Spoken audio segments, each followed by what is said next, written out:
privilege to have Ruthie Boston. I'm sorry, Mrs. Boston in the building. That's right.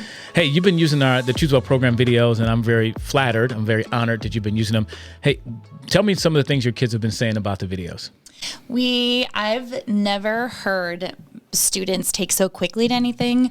What they most often say is that they get really mad when you don't say, oh yeah. That's what I hear every day. I mean, we're stuck on that, and we love that you say choose well, oh yeah, and we don't get that, oh yeah. I don't get to say, oh yeah. I don't say, oh yeah, back all the time. Exactly, Sometimes I just say choose well and wait for them to say, oh yeah, and I don't say, oh yeah, and they don't like that. So if you're watching this, students, oh yeah. And I can't go back and change those videos.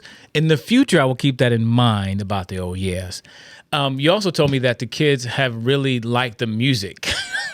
Oh, we dance to it, sing along. The theme music, or just all the music any of the music in the videos? The beginning music we dance to. If I stop your video before the end scene, I have to go back and watch the last 2 seconds of music. What do you mean, the Hello, Mr. Brown? No, you'll do your thing, and then there's like closing music after you say or don't say, oh yeah.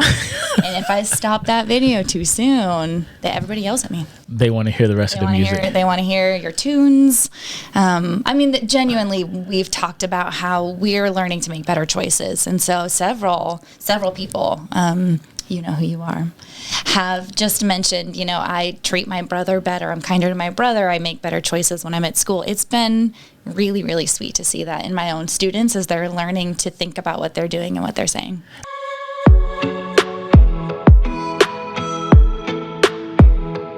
Well, one of my favorites is that we were talking about our words have power.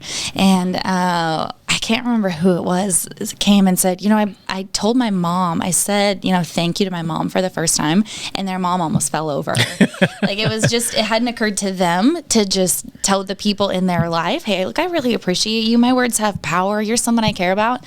And they tried it with their family, and their family was just shocked. And I think we're really starting to see, what I say matters, what I do matters. I've had some students just really kind of take a break when they felt that they needed it, and realize, take their own time out. Exactly. Okay, am I helping or am I hurting in this situation? Or have I been hurt? Whose words have power? We had a whole conversation in the hallway with one student where something had happened, and we talked about your be like a duck, is this a situation where we can be like a duck? Can I let that roll off my back? And she really did. She took a moment, was like, you know what? This is something that I can just let roll off my back. And we were right back into class. It was amazing.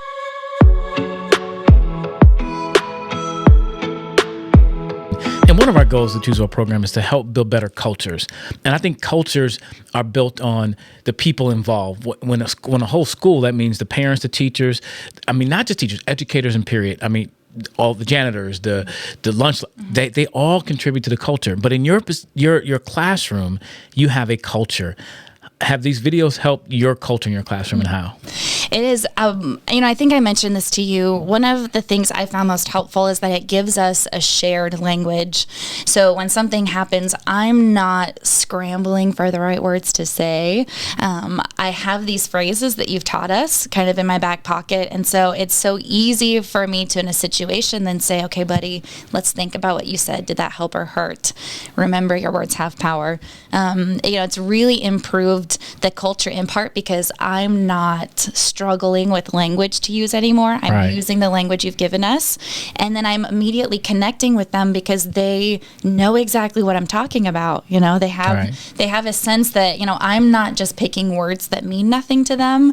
They remember the video, they remember the point that you had made, and they're really able to process through those decisions that they're making. It's really been a game changer for us, not just because they want to watch your videos. That's kind of a big thing within teaching. I'll watch a video and then I'm trying to hype it up to make it sound cooler than it was. Guys, this is fun. They beg me to watch your videos, and then we have real conversations after. And now we have this shared language that we can all fall back on when maybe we need to make better choices.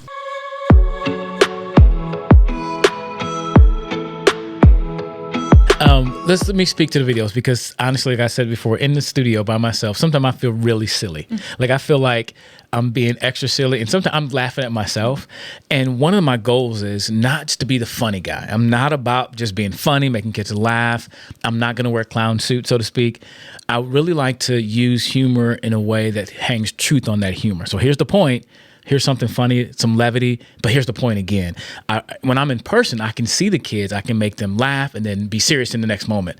Do you see some of that in the classroom or in the videos with the students? Well, what's interesting hearing you talk is that they want to watch your videos because they can laugh along with you, and I have this picture in my head, when I'm watching them watch your videos, they're laughing, they've got their little fists going on their desk because they think it's so funny.